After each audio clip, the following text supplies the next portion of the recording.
اولا انا سعيده جدا ان انا بشارك يعني في الافتتاح، وسعيده ايضا ان انا بشارك اجيال جديده في مهرجان طبعا نقابه. ده بالنسبه لي يعني عارفه انت، في ناس كتير من كبار النجوم وقفت جنبنا، فاحنا بنحاول ان احنا نعمل ده احنا كمان، نساند الجيل الجديد. فاولا انا سعيده يعني مبسوطه جدا. طبعا مهرجان برئاسه الدكتور اشرف زكي ومدير المهرجان استاذ سامح بسيوني.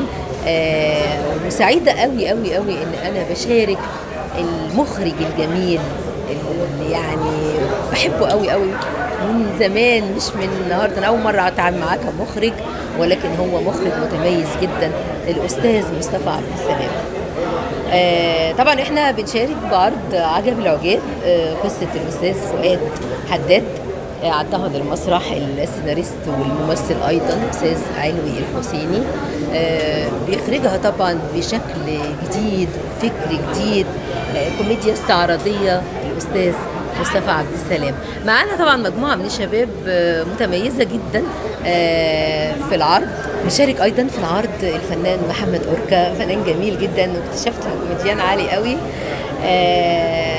يعني عايزه اقول لك ان احنا كتيم وورك في العمل كلنا نحس ان احنا اسره واحده وفرحانين ببعض، والنجاح مش هيبقى لشخص واحد او لفنان واحد ولا لهند عاكف بس، لا، النجاح للجميع.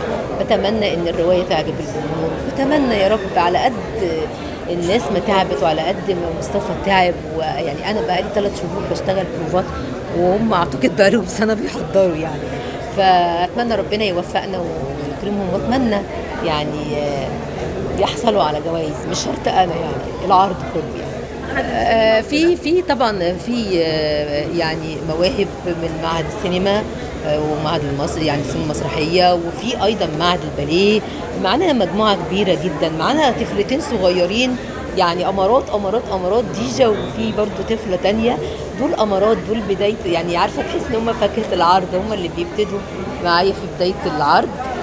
وفي ريهام، وفي ناس كتير بصراحه، انا مش عايزه انسى حد، بس وفي عامر يعني في شخصيات جميله. عندنا معانا 3 شباب حلوين قوي قوي.